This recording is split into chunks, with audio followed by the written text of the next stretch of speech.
Also, if the speaker allows you to ask the question in between, you can do that, but it's up to the discretion of the speaker. Please keep in mind all of these three guidelines.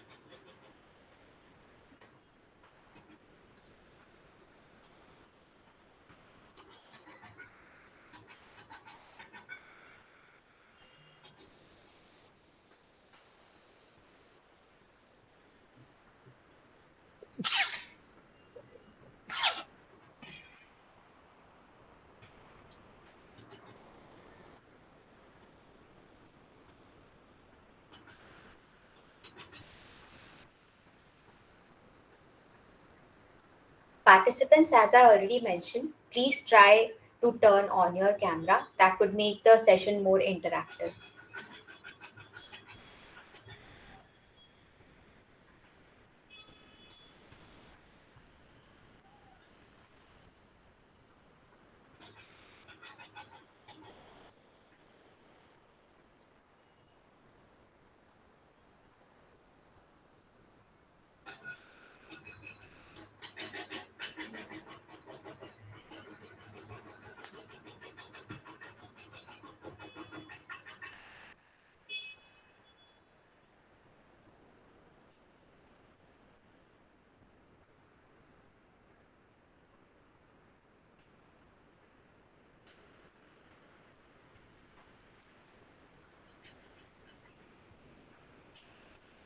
I see some of the cameras are on. Yeah, thank you.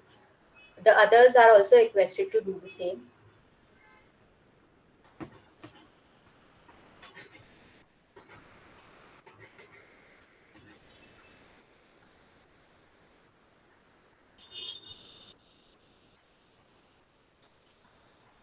I see some of the cameras are on. Yeah.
So till the time we start for the new joinees, I'll just repeat the general guidelines once.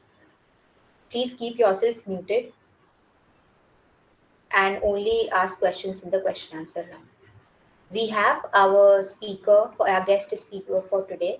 Thank you so much for joining, sir. We have Mr. Lakshit with us, who is the track chair for Y20's Health, Wellbeing and Sports agenda. So today in the meeting, we present to you the sixth session for the Presidency Dialogue, a G20 talk show series. We have our guest speaker with us, Mr. Lakshit Mittal, and today he will be discussing about building a sustainable future, India's vision for a green economy. I am Anupriya Upadhyay, your moderator for today's session. Without any further ado, let's dive deep into today's session. But before that, a little bit about Amicus Curiae, about G20, and a brief introduction about our guest speaker. The Amicus Curiae is an organization registered under Ministry of MSME Government of India, which aims to cater to the needs of scholars, professionals, researchers, and everybody else in the legal domain. As the name suggests, we are companions to legal aspirants as well as experts with an aim to bridge the gap between accessible information and the aspirant.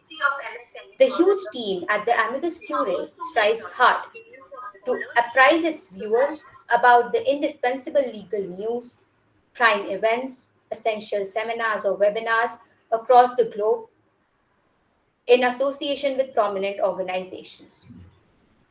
Talking about the G20, what exactly is it and how is it helping in the growth of the nation internationally? The Group of 20 or G20 is the premium forum for international economic cooperation. It plays a very essential role in shaping and strengthening global architecture and governance on all major international economic and financial issues. This time, India is the presidency for G20. And I quote and unquote Honorable Prime Minister Shri Narendra Modi, India's G20 presidency will work to promote this universal sense of oneness. Hence, our theme One Earth, One Family, One Future. The theme of India's G20 presidency is Vasudhaiva Kutumbakam, or World is One Family. With us to promote this idea of the government of India, we have our speaker with us, who is track chair for health, well-being, and sports agenda for youth. Lakshit sir is an entrepreneur and a tech enthusiast. As a part of the founding team of National Health Authority or NHA that implements world's largest health assurance program, Ayushman Bharat PMJAY or PMJ. He has also led the development of PMJ mobile app and the data analytics team. Sir also runs a special cause organization in Punjab that works towards affordable treatment of cancer patients and early detection of cancer. Thank you so much, sir, for joining. Over to you now. Please also participants, one request. At last, we'll take questions. So if you have any questions, please wait. At last, for around 15 minutes, we'll be dedicating the time for question answer round. Thank you. Namaste to everyone. Before I start, Anupriya, help me with the quality of audio and video. Is it good enough? Yes, sir. It seems good. Thank you. Okay. So thank you first of all, Amicus Curate, for giving us this platform to engage, to help connect me to all your members and all your members to connect with Y20. And thank you to all of you who have joined. It is such a pleasure to see you guys participate in a weekend discussion. While there are n number of other things that you could have done, this shows the spirit of the youth of India, and this shows the spirit that our economy is going with. Some people I see are raising hands. So if there are any questions, I'll say that we will take in a couple of minutes, right? But do use this raise hand feature in between to discuss a few things. Like we'll keep this session interactive, right? So if there are any burning questions, feel free to unmute yourself, ask a question, or pause me. I'll be more than happy to be interjected, right? So let's with that let's dive directly into the topic of the discussion, India's vision for green economy, right? So, as I was saying, you and the youth is what who are the builders of tomorrow's economy, right? So, it is the you people who have to imagine the economy which is different from the yesteryears of economy. It is you people who have to decide which path the economy will take. We all talk about the concept of a green economy, but do we understand what green economy is? Do we understand how really will we help the nation or the world move towards a greener economy? So these are the questions that we will have to solve, that youth of this time will have to solve in order to build India and the world towards a greener economy. Right. So thanks for your interest in ideating about a green economy, which is absolutely the need of the hour. I happen to be in Chennai today, and I was talking to a few other people here, and believe me, 30% of the discussion that I've had with other people is about climate change, is about how March does not seem March anymore. March is way more hotter, way more on the higher side of temperature than it used to be. Right? So the impact of climate change is already visible. The impact of global warming is something that we've already started to realize. So talking about a green economy is absolutely the need of the hour. Right? So what is green economy? The way I see it is that it is the movement from present economy, which is based on the usage and depletion of resources, from this type of economy to an economy where we will have to utilize and promote the growth of green resources. It is this movement that we need to ensure as the young people that we strive and we take this movement in a very cordial, in a very peaceful, and in a very uh, accommodative manner, where the growth benefits are not reduced, where the beneficiaries of growth are are spread, expand to, and people who have not yet benefited from the growth of the economy do benefit from the growth, but at the same time, it is not challenged in terms of the changes that we are seeing in terms of the climate and the global warming that we are seeing around. So how do we really build this economy? How do it's easy to define a green economy, but how do we build this green economy, right? So I would like to highlight on three major tenets. First is that since we're talking in a year that where India is leading G20, where India is presiding over the prestigious G20, which has the world's largest powers. I guess you guys know the percentage of economy that G20 contributes to the global GDP. Please raise your hands who know what percentage it is. Can I have a show of hands?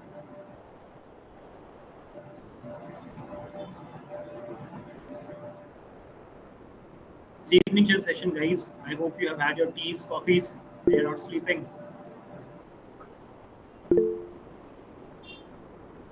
Sir, I think we have a couple of Perfect. responses in the chat box. Yeah, perfect. So 85, yeah, 85, 86% is what the contribution of GDP to the global GDP is what G20 countries put forth, right? And 66% is the amount of population that G20 countries have in terms of the global population, right? So this is what India is leading this time. And what makes this presidency special is that is India's culture, right? Is the Indian values of living in sync with the environment, is the Indian ethos of being very enlightened about our surroundings and not just be focused on our individual selves, on our selfish needs. It is about the coherent development of inside and outside. This is what India brings to the world. This is the uniqueness that India has, or the Eastern culture has, and it puts forth to the world.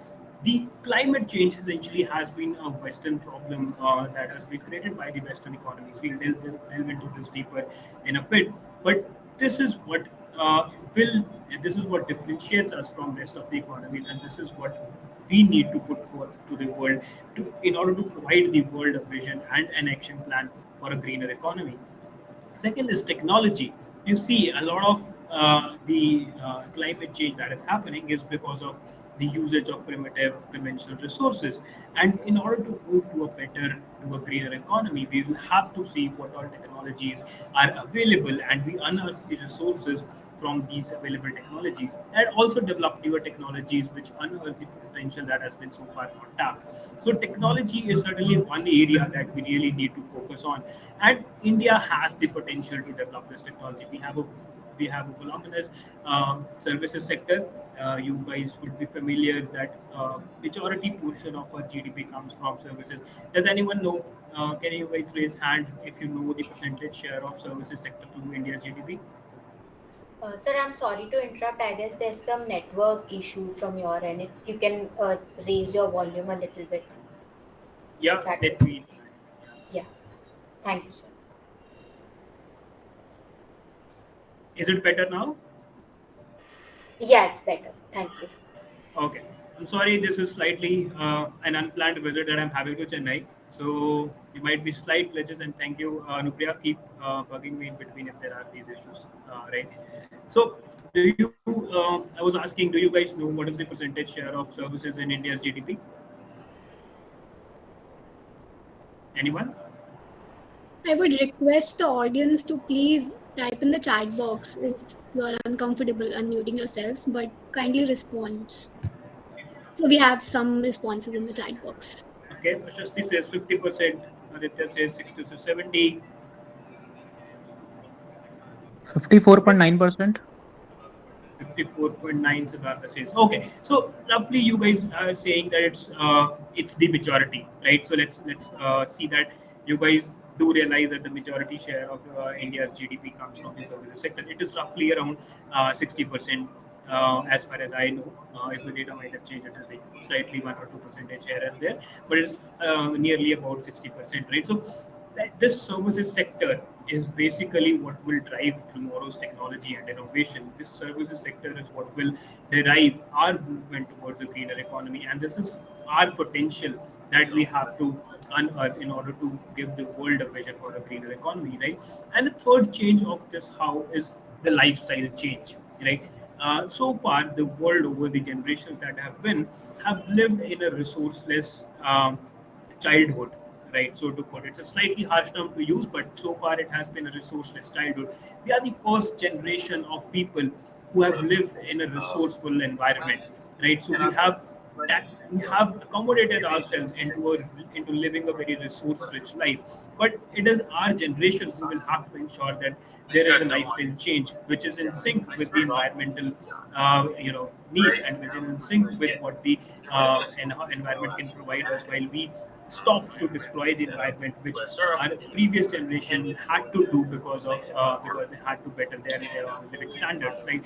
So these are the three things that I feel are important to bring in order to build a green economy. Now, climate change is a world problem, right? There is one another factor that I want to highlight. So, in order to push India's vision and India's thought of what climate change is a world problem. And when I say world problem, it is mostly a Western problem. It is Western problem because India at this point has a per capita income that is way less than many countries, right? India's per capita emissions are way less than many countries that the Western countries have. India's historical contribution to the climate change Hello. currently is absolutely negligible. India might be the third largest polluter today, Hello. but it hasn't contributed the major share of to the climate change that we see today. So, and the Western countries are trying to push a propaganda where they say that it is in developing countries which will have to take onus of accommodating to the climate change, and they will have to take equal footing to bring about climate change action plans. While India is a moral and an ethical desirable superpower, we are taking what is important and we are taking the steps that are required. But we do have to realize that common but differentiated responsibilities, the position that India has taken, has come from a gross historical neglect of countries like India, which have not been able to develop as much as the Western countries have been able to. So पूरा it is notes not. नहीं है It is not. We have not been the ones responsible for climate change, but we are taking the responsibility of accommodating and adapting to climate change. But at the same time, we need to push the world, the developed countries, to provide a lot more finances, to take a lot more onus to build greener economies going forward. Right? Lastly, I would like to highlight a few points that India has done, a few programs that India is running absolutely at an ambitious level, at a scale that the world over is unimaginable, and it has been doing this at a speed that the world has been unable to match so far. Contract ये Right? एक So दिन में some of छोड़ दो these things point the India's scale and the India's orientation to plug the gaps that there are in order to build a greener economy. If you see, India has one of the highest targets in the world to generate renewable energy. We have a target of 175 gigawatts, which contract authorise we are about immediately we have वो reached prefer about जाएंगे 130 135 gigawatts, and we'll soon reach the 175 gigawatts as well. This renewable energy is what will power our houses, our factories, our machines tomorrow, while the other countries have essentially used coal-based power in burning in burning their household resources, right? So this is what we have already 3 6 implemented. Second is the solar energy. We have taken the lead, the initiative to build an international solar alliance.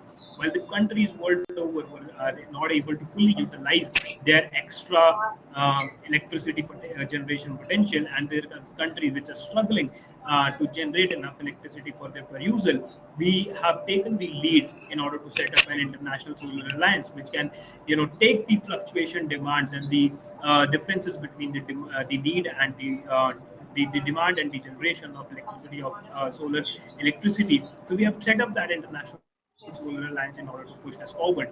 The third is the Vision Hydrogen that we have launched at a very aggressive scale.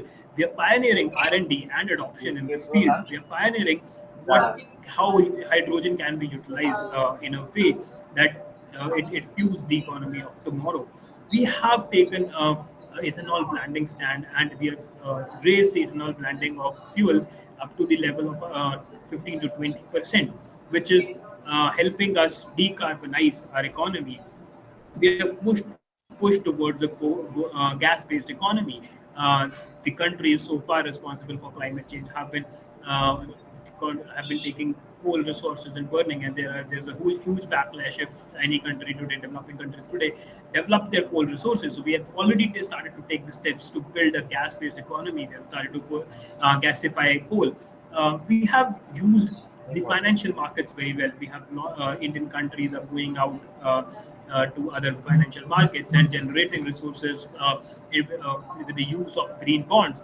So these green bonds are helping countries innovate and develop green economies technology. We have also seen that agriculture, contributes a great share to the climate change. So we tried to mitigate and try to address the wasteful use of urea beyond agriculture. So we've started with something called beam coated urea, which is an absolute success. Since 100% of urea these days is being beam coated, and its spill over to other sectors than agriculture has been tapped. We have diversified agriculture and announced 2023 as the International Year of Millets, if you might be aware. So these millets are what will help us take our per inch of area, carbon emissions per inch of area to a minimum level. So we have also tried to inculcate this already.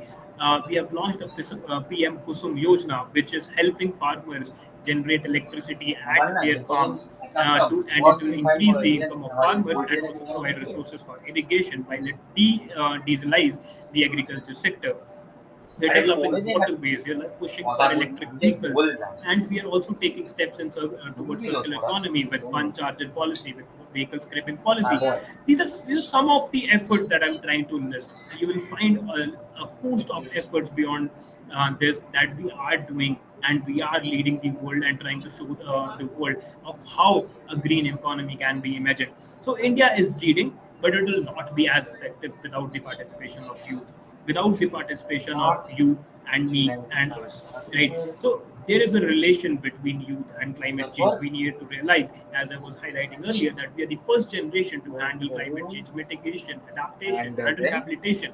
There are going to be a lot more conflicts due to migration because of climatic reasons. So how do we really adopt? We have seen that earlier generations have not been very successful at accommodating rehabilitation, at accommodating climate migration or migration due to other reasons. So how do we build a framework where we adjust or where we accommodate migrants to our regions in a very peaceful manner, and realize that climate change is something that is no one's fault, and that is happening, and it will lead to migration to our areas, to other areas, and it might also lead to migration of us to other areas, right? So how do we really build resilience and ensure that there is smoothness and there is peace that is ensured the world over? Then the second point that I was also highlighted earlier is that there is rising materialistic desire, but change in lifestyle is a necessity beyond our wishes. We need to start thinking how really can we, fulfill our desires while being in the limits of what the environment can provide for. And thirdly, we need to innovate in the policy area. This climate change policy area is something that the world has no experience over. This is an area where we cannot rely on anyone but us. We need to step forward to see what are the policy solutions to these problems that we are seeing. What are the policies that we can bring in, let's say, transportation sector, which does not cost people jobs, but which also ensures smooth migration of the transport sector into a greener sector, which ensures reducing carbon dioxide levels. So we need to innovate and solve, and this will require us to build an understanding of geopolitics, of history, of climate,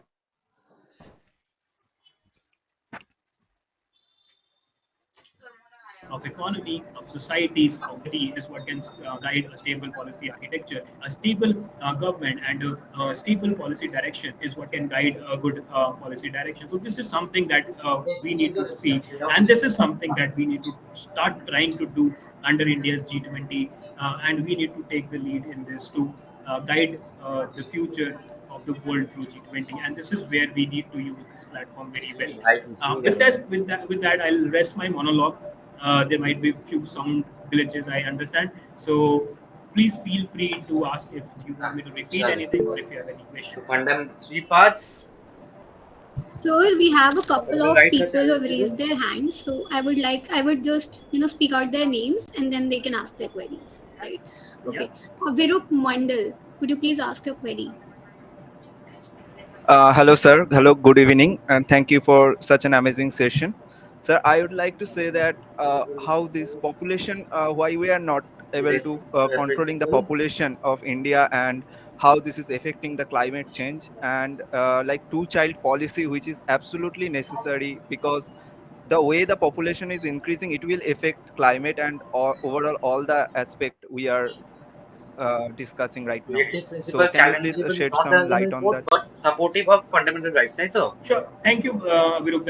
That's an amazing question, right? And we do see that a lot of problems that we face, population becomes an inherent problem that we feel that Numbers. we need to solve.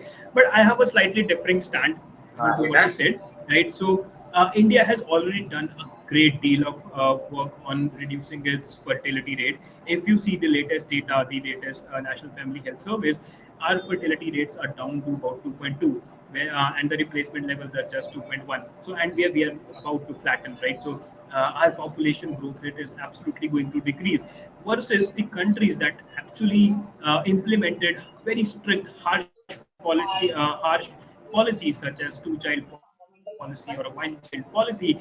They are seeing a very Article uncertain and a 228, very 9.4 Article 32 of the difficult Constitution, 44 demography to deal with. They are the now forcing, fundamental right is being and they have violated now in started to Article realize that you can, 196 restrict in couples from SLC, giving birth to a young, but you cannot force them to give 132 birth to a civil young, code, right? Their civil age, their average age is suddenly rising. Their economies have not been able to build as much as they would have wanted it to. बहुत So volleyball बोल रहा we have to हूँ तो realize यार तो that हाल है population is बोल not a burden, it is a potential.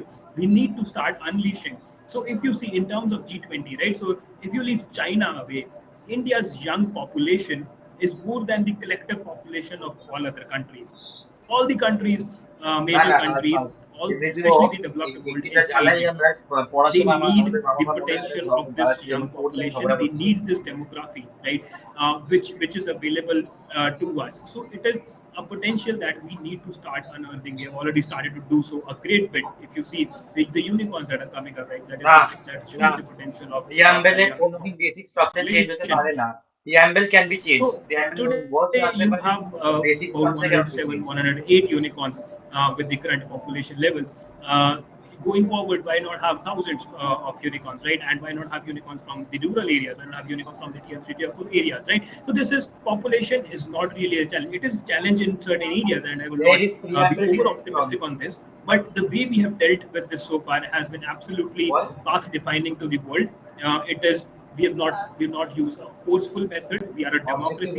We resolution realize family values, and we realize that demography is a very very rural इधर भी complex चल रहा है subject to deal with, and we are about to reach a replacement level. So আমার our কপিতে লেখা population is আছে going to আমার বইয়ে stabilize. লেখা আছে আমার Just that বইটা we যেটা need to নিবি ensure পেজ that অফ পেয়ে the যাবি কিন্তু existing আমার কাছে তো population বইয়ে আছে upskills, the existing population আমি brings দিয়ে the দেবো best to তোদের their হাতে কোনো economy and অসুবিধা নেই আমি contributes to সমস্যা economic নেই নেই development. Thank you so much, sir. Thank you, sir. Now we will take the another question. Suprana, are you here? Suprana. Okay. Prashasti, are you here? Yeah, I'm here. Please ask your question. Good evening, sir. Sir, result my से article question 1 is चाहिए तो actually article regarding 1 का that article 1 so लिख much देख schemes are related to development of India that by the day or at the end of every month we see one or the other scheme launched by our honorable Prime Minister. So, with so much population of our country, media there are always some loopholes left behind these schemes. And the major one is the implementation of these schemes. Every person cannot get through it. So what are the steps that are India taking through the implementation of these schemes? Because there are too much, and the population is also too much, so every person can't get through these schemes or get the benefit of it. So what the steps are India is provided for these implementation? Yeah. Again, a very very good question, Prashasti. Thank you. I would like to highlight. I would like to start by adding to your question, right? So like in about 80s, one of the very senior leaders in the country said that I send 1 rupee from Delhi, and when it reaches the ground, it is just 1 paisa, right? So what you're asking is nearly this question, but I would like to now highlight the difference that we have been able to bring in the last 3 4 decades, right? In the last 8 to 9 years, we have nearly sent about 26 lakh crore rupees of subsidies to people, and this has reached directly to their account without any spill over to unwarranted places. And this has been achieved with the use of direct benefit transfer architecture. Right? We have the Aadhaar framework, we have the Jam Trinity, Jan account, Aadhaar, and mobile. We have the Jam Trinity to ensure that there is no spillover and there is absolute, straight transfers from directly the government to the beneficiaries, to the intended beneficiaries. In fact, so this technology is what has helped us cap the leaks and I would say remove the leaks in the last few years. There are a lot more steps. I was talking about neem coated urea. We saw that urea was spilling over from agriculture sector to other sectors, and it was creating a lot of loss of price differential. Not reaching the intended beneficiaries, so it was leading to lesser agriculture productivity, etc. So we solved this problem through neem coating urea, and now it is being used in the agriculture sector, and also it has reduced the quantum of usage that we have in the agriculture sector per inch of land, and it has also raised productivity, right? So this is another technology that we have explored in the recent times. Other than that, if you see the way we have been able to deal with things such as the MSME growth. There is this recent policy which which production linked incentives, PLI, which is called, right? So it is directly linked to micro monitoring of how production is increasing, and then incentivizing based on the production that has increased since the time they started. So, and this is done with the absolute good use of technology. So technology, I would say, is definitely one area which ensures that we do not have any leakages, and we do not have any, and the money reaches the intended beneficiary. The second thing is stable quality, right? As I was highlighting earlier, we need to ensure as youth. It is a slightly saddening, concerning fact that we are the educated youth. Our generation is the one that is empowered, but our political participation has been reducing. Our voting percentages are lower than other age buckets, right?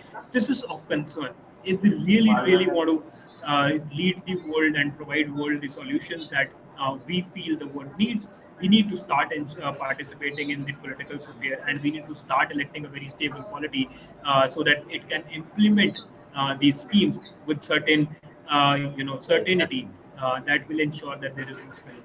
Yeah, thank you. But I want to put another question over to it. That if let's take a hypothetical situation that if technology was not able to reach India so far as of today in 2022, then what would be India's next step about it? Prashasti, for a hypothetical situation, I don't know. I'll have to go to an hypothetical situation to maybe see how we would have done. See, technology did not exist to this scale, maybe pre 2000s or pre 1990, right? So, and we did see that there were issues that we were not able to tackle, right? So, these are complex issues.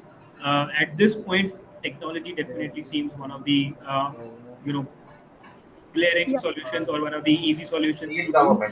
If technology was not available, maybe we'll have to innovate. We'll have to see what direction we take, because we are a very complex society and a very complex demography. Right? We'll have to understand that any solution does not work in a singular way, right? So even if technology is something that we're using, it is not just the use of technology that will ensure full transparency, right? It is the governance has to take up, the bureaucracy has to take up, the politics has to take up, the society has to adopt, right? So all of that has to go parallelly. So maybe it needs more awareness, maybe it needs more enlightenment at the levels of the voters. I don't know, like maybe it will depend on what exactly the problem is, Advancement and माने then the generally solutions will tax. have to be पूरा found. advancement word is Okay, generally sir, associated thank with you. Totally presidency. agree. So when the territory like Thank they you, will know at the Prashasti. party Thank you, sir. advance We source have से क्या बोलना Suprana वो तो with us. So, बोलता Suprana, है can you advancement unmute के yourself? meaning और तब बात हाँ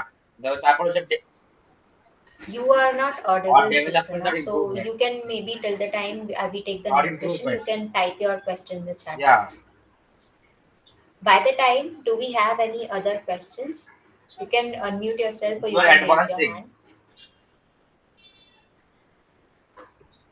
Also, मैं sir, party से we वो have बोलते हैं received 2 to 3 questions personally also. So our team has received some of the questions. I would want to answer. I would want you to answer a few of them. The first question which we have received is that youth of the country in present times cannot function without artificial intelligence and social media.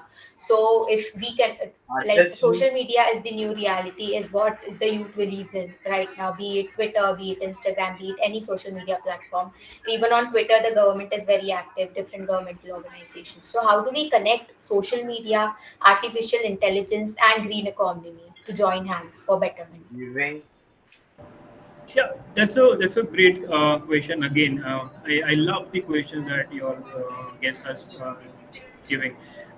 See, social media's power lies in the way it connects us, right? The ease of mobility of information, the access of information has absolutely, magnified.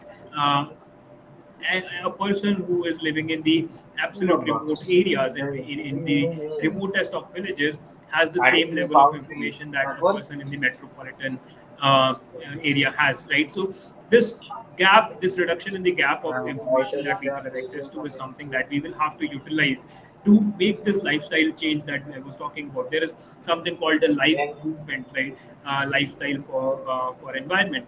We will have to aware people of how to change the really name of any state adopt to this and how to inculcate name the of any state lifestyle changes that are required in order to live in a climatically username ना ना changed world. Last में असं So social alternate media name is a দিয়েছি tool to that generate alternate that change করে awareness, to different আছে generate alternate that মানে তো यहाँ uh, repeat mode के you know repeat mode করে দিয়েছি knowledge, to share that knowledge with others, and to also innovate in terms of use the name of you know the politics that we were talking about. So let's say we know that there's a political spectrum that exists in the country, right? So most one side probably of the political pronunciation change spectrum করতে পারবে না but they can opposes change spelling or nuclear something there was energy, one and year the other side like I don't remember kind of which one push আচ্ছা push nuclear এই energy. যে So C এর what যে is the right এতগুলো লেখা আছে balance of এটা হচ্ছে 1 2 nuclear এগুলো না energy পড়াইলে that we need to have in our energy mix, right? So this is something that has to be absolutely debated, and this is দেখ না এই something যে where দেখ we তোরা have to use দুজনেই তো social অফিসের media confusion আছে in বুঝি order to পারছিলে get towards the cleaner economy. Artificial ওই যে intelligence, দেখ I said, পেজ নাম্বার 8 এ page we number see 8 that এ there is হচ্ছে a lot 1 of number bracket আছে there তারপর is a lot of explanation 1 আর good coming explanation in 2 from like এগুলো কি cloud না architecture, করিছে right? So if you do, cloud architecture has eliminated the need for a lot of underutilized ঠিক capacities আছে world around, right? A lot of trailer 4 A 4 underutilized A capacities in terms of storages, in terms of computing, and in terms of the processing powers, right? So this gap that has been bridged with the use of technology, with the use of artificial intelligence, is something that we need to build further on. We need to see what are the untapped areas, what are the areas where we've not been able to fully utilize the potential, or where we have generation of excess wasteful resources, and implement artificial intelligence in those areas to smoothen out the process. There are a lot of things coming up, such as how to easily navigate through a store to buy your groceries. ये So कहाँ लिखे थे pages में these आपके? are based on artificial intelligence आपका technology. I'll notes just में है give क्या ये an सब? example here. So how ये how तो मैं how भूल this गया। ensures that there are minimum number of people in a grocery store, and the grocery store consumes the minimum amount of energy at any given point of time, right? And the amount of time that any consumer spends in the grocery store is minimized, right? So this is what the artificial technology framework can enable us, and this is how it can help us achieve a greener economy. Thank you, sir. We have another question from Joy. Joy, can you please unmute yourself? Yeah, hi. Hello, everyone. Hello, sir. It was a wonderful session. You gave school twenty insights college में in various topics, various issues pertaining to climate change and green economy. So my question is, sir, that we are seeing rapid urbanization in tier two and tier three cities नहीं नहीं past Benton देखो उसको आगे 3 to 4 years. Transfer So my question is that with rapid urbanization, the natural wetlands are getting depleted. Wetlands such as Ramsar site, wetlands like Deeporbil, the city that I belong, Guwahati, we have a wetland called Deeporbil. So around the Deeporbil, rapid urbanization is happening. So as a result, the rainwater doesn't seep uh, to and doesn't reach the groundwater levels, and it clogs. And as a result, we see artificial rainwater in penetrating our streets. So how to tackle that situation? Yeah, thank you, Aditya, for your question. Guwahati is a great city. I was just there the last month, and absolutely love the uh, weather and the greenery there. Right. So, very good question again. See, we have to realize that the priorities that we had defined for ourselves were not the priorities that we have today. Right. Our idea of building bigger cities till yesteryear were in accordance to providing facilitating resource consumption to the people. Now, once these people have reached to a particular stage of resource consumption, and there is a certain standard of lifestyle that we have been able to ensure that people have, we need to really focus on better urban planning.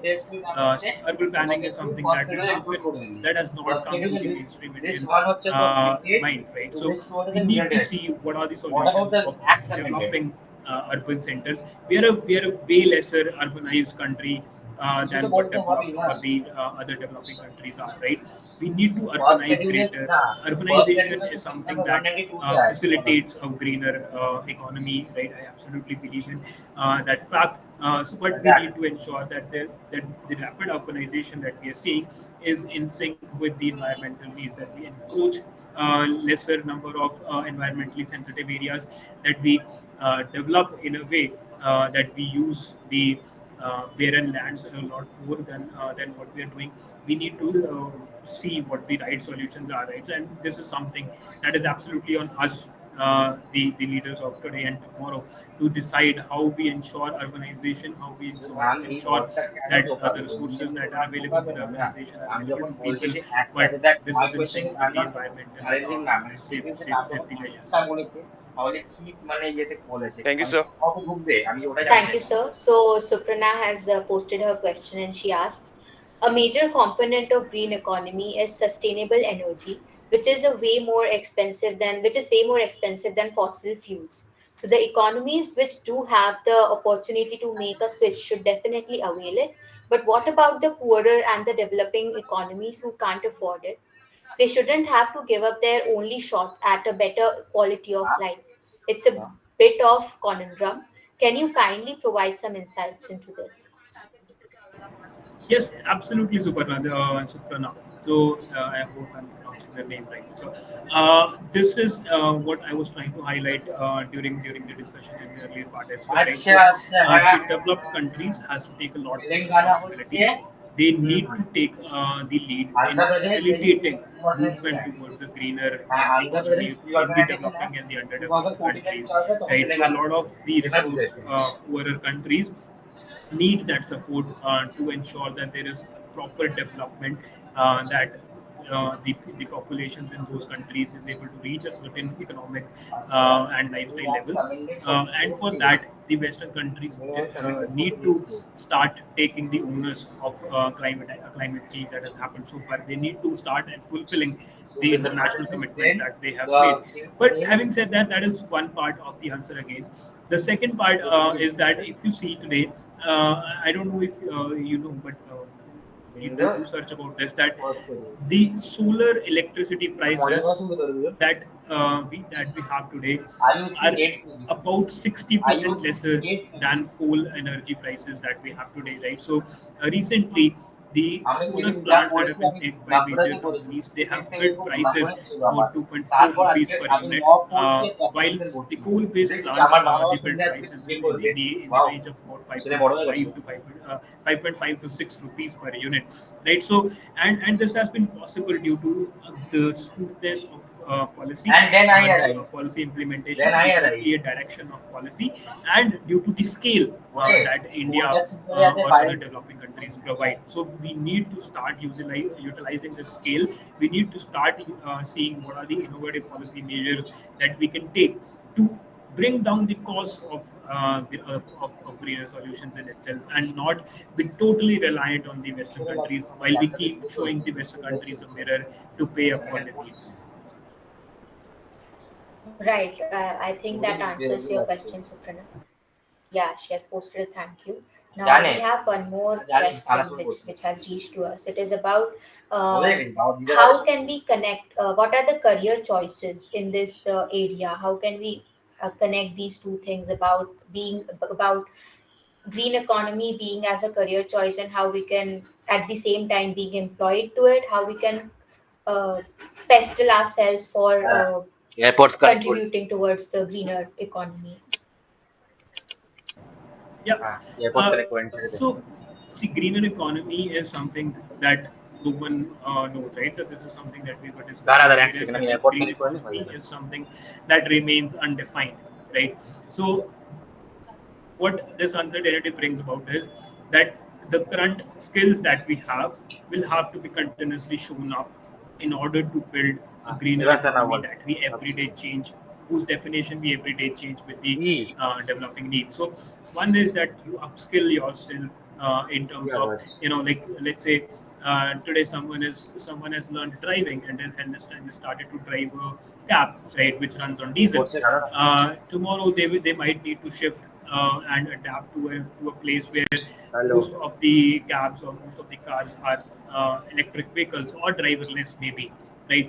So how do you ensure that all these drivers that are employed today continue to be employed tomorrow, but there is significant skillment, so that there is smoothness in ছেড়ে দে terms of transition to a greener environment as well as to the changing technology architecture, right? So definitely we need to see what are these skill sets that are going to be more valued in the days coming forth, and upskilling, since the technology is evolving at a scale that has been hitherto unimaginable. So upskilling also will have to pace up.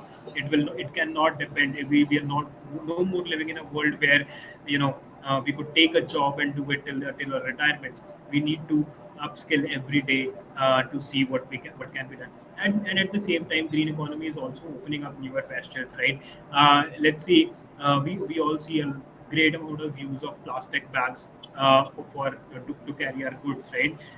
And a lot of startups are coming up, a lot of solutions are coming up in terms of bamboo packaging, in terms of paper packaging, right? These are the solutions that will become the job creators or the job providers of tomorrow. So we need to start seeing these solutions. We need to start building on these solutions and provide ourselves and others these job opportunities in these areas. Thank you, sir. We have one question from Prashasti in the chat box. So she asked, this time India is hosting G20. So how can we as youth contribute to its successful completion? Just give me 1 second before I answer that, please. Sure. আচ্ছা বল বল Sorry. Yeah. So see, youth is as we were discussing earlier, এরপর কি what sound are হলো the আমার niche areas that India brings to the world table, and one of that is the young population. We are the country with the highest youth population, and in order to make G20 a success, the youth is the core or the integral part of it, and which is why we have a Y20 engagement group that I am fortunate and I'm thankful for having given the opportunity to be a track chair of, right? So we need to see what are the solutions or what are the challenges that the world faces, right? A lot of the challenges in the world currently stay out of the radar of these international bodies because there is an existent mindset and which keeps pushing on the problems that have been unsolved so far, and it fails to identify the challenges that are coming forth, right? So we as the youth need to start seeing what are those challenges that these international organizations have not been able to answer or have not picked up as their priority area so far. So that is one thing where we need to start thinking. The other thing is, as youth, we are the people who have that technological edge, or we have who have that innovation potential. So we need to start innovating, thinking, and seeing what the policy architecture of tomorrow is. We all of us keep hearing, right? Like a lot of the laws were made in the 19th century or in the early 20th century. We are continuing to carry those today. We need to start seeing a future with updated laws that are in sync with our demands with our needs, and we need to start preparing ourselves. So bring in those solutions to this platform, to Y20, to G20, and it will be our collective responsibility to ensure that these become political and policy priorities. Right, sir. Thank you. So we have three more questions. So we will just, I would request the participants to quickly ask these as we might run short of time after this. So Amisha, can you please ask your question? Good evening, sir. Thank you, sir, for this wonderful session. I would like to ask you, sir, that do you anyways believe that the initiatives taken by government, such as Atmanirbhar Bharat and Make in India, are some way going to help in the green economy and like the sustainable thing which we are concerned about right now? Yes, absolutely, Amisha. These policies have not been, set and have not been decided with a view of the past. These have been decided with a view of the future, right? So these are the areas which, and these are the policies which have analyzed the current geopolitics, the current geoeconomics, and which have analyzed well the requirements of India of today and India of tomorrow, right? So we have such a great demography. I keep highlighting demography because it is very integral to our economic development going forth, right? We have the market that is required in order to build businesses of tomorrow, in order to build sustainable businesses of tomorrow, right? So these are the uh, this market potential is what we need to start building on. Atmanirbhar Bharat is something that is we need to start realizing that there cannot be another country's solution which is implementable in our country, right? Every country has its own path. No country has been able to replicate another country's path, and no country will be able to replicate another country's path because of the inherent skill sets or inherent, potentials and inherent challenges as well that each country has, right? So our democracy, our federal structure is way different than any other country in the world, and so is every other country, right? So we need to see this difference, and we need to utilize our potential to the max, and we need to reduce our challenges to the minimum in order to build a big problem. Thank you, sir. I totally agree with you, sir. Thank you. We have Upneet with us. Upneet, can you please unmute yourself? Hello. Hi, sir. It was a nice session and informative as well. My query is not regarding anything. I just want to know we as an individual, means I, we, you, everybody, how can we contribute tiny little efforts to help? I mean, like small things like they were talking about the schemes. So there are food schemes. When they get implemented in the end, what people do is people who are affording, even they get those cards made. the blue cards and all. It's our duty as an individual to drop those things if we are affording it. Why not to keep those rationing for the people who cannot afford at the end of the day, who have no food at the end of the day? But I think everything that the lagging where the nation are, our nation lags is we individually aren't contributing to it. So what do you think that we can contribute tiny little efforts in which respect we can do? Yeah, absolutely. I mean, I think the area that was highlighted earlier was that we need to think beyond ourselves, right? But there are areas where we need to think beyond ourselves, right? So you're asking exactly the question of what I highlighted, and it's a very valid question, right? If you see the government of India used to run a very large gas subsidy. This is under the cooking gas subsidy program, right? And the honorable Prime Minister asked people who are well-to-do, who do not really require the benefits of this subsidy, to give up, right? And it is such a great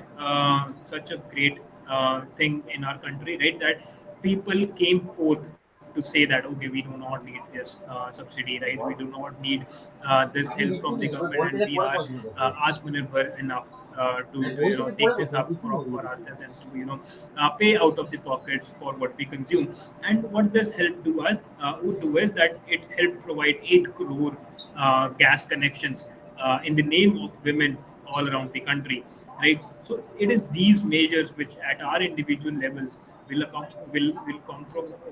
constitute to make a larger impact at a macro, at a country level, right? So we need to start seeing how I can reduce my carbon footprint every day, right? Can I take a public transport in place of the private transport that I use, right? Can I switch off any lights? Can I save water? Something that has been taught to us way back in school, but we forgot in our memories of growing up, right? So that is something we'll have to go back to school, we'll have to go back to classroom, and we'll have to say to ourselves that okay, this is what is the need of the hour, and this is not what we need to start doing. Yeah, every drop fills an ocean.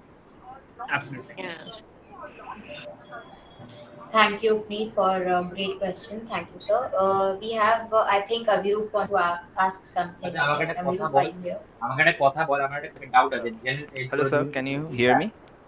Yeah, Virup, you're right. Yeah. So, sir, what kind of policy government of India should implement to train its youth? Because most of the youths are untrained here. That's actually a harsh truth.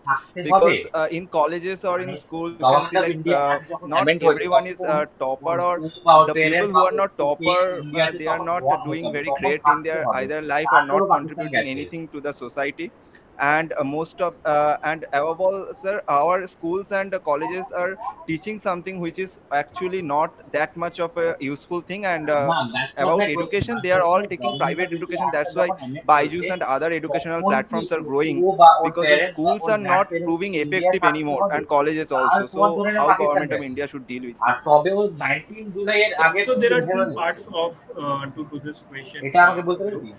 One is that I, in my personal capacity, feel that education is not something that is an absolute must for you to upskill, right? One who is willing to learn will learn irrespective of the institutional facility and irrespective of the immediate environment available to them. The zeal to learn, the zeal to upskill will enable them to learn what they feel they need to. And the youth in the country has started to realize that there are no more job seekers, right? They started to realize that they can create jobs, right? And startups, the newer companies, the MSMEs are coming from areas with lower literacy levels, right? The government of India implemented a scheme called Stand Up India, which was designed to benefit scheduled tribe people, right, who want to start up and who want to be job creators. And you would be amazed at the number of startups it has been able to help create and the number of jobs it has been able to help create, right? So I would say that the institutional framework is is good to facilitate something, but it is never a barrier that restricts your learning or upskill. But at the same time, this is something that has already been realized that a lot of things that we are learning have started to be outdated. You might have heard about the new education policy that has been laid out by the government, and it is trying to accommodate and uh, run parallel to the citizens' needs. See, we have to understand that the government, because of its inherent structure, used to lag behind the citizens' needs. The citizens' needs were today, and the government was busy fulfilling the needs of yesterday, right? But the government has started to run parallel to you. The government is seeking feedback. The government is taking your input, and the government is using its mandate to push for a policy architecture that can be renewed every year, depending the needs of that year. So there is sufficient push towards it already, but at the same time, we need to see that it is not a restriction; it is just a facility. So use it accordingly. Thank you so much. Thank you, Viro. Thank you, sir. So there's this one more question which we have received, and this person asks that because of social media, the youth of the country have so much to say. They have got this freedom of speech, wherein behind the screens they can say literally anything about anything, and this leads to conflicts and half knowledge of the people. And because of this, they have developed this habit they are not ready to accept their own problems, but before that they are always ready to question others and question the government in totality. So for this, there is a lack of awareness, and the first step towards any change is making people aware about what exactly the government or any individual is trying to focus upon. There exists this creamy layer of students, or not just students, creamy layer of youth who are, because of the personal privileges they hold, they are completely unaware about the ground level problems, about the problems which are actually problem for some of the people. They are not getting food, transportation, or basic needs, as we refer to roti kapda makan. And apart from that, the youth is busy fighting over petty things with half knowledge. So how do we address this problem, that the youth should be firstly aware as the first step, and after that we can focus upon anything else? So how do we promote awareness about this? Yeah, I think as the famous saying goes, the world is as you see it, right? I'm not saying that the questionnaire. I'm not saying anything about the questionnaire about the person who's asking this question, but I'm just highlighting that we need to start being much more optimistic, right?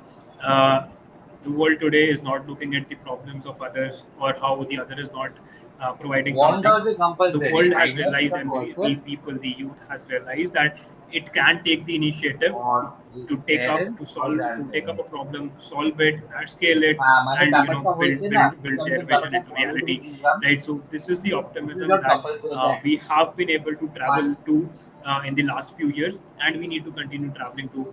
Some people have been able to keep pace with it. Some people might not have been able to keep pace with it. Let them be. This is an attitudinal change that you're talking about.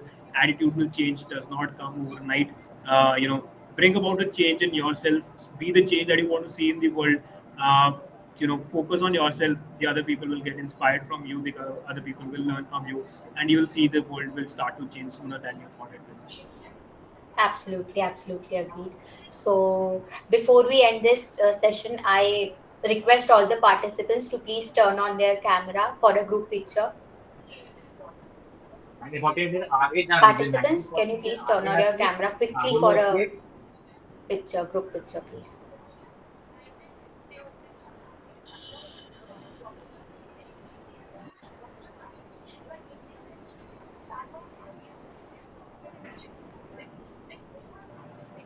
Right, okay. Thank you so much.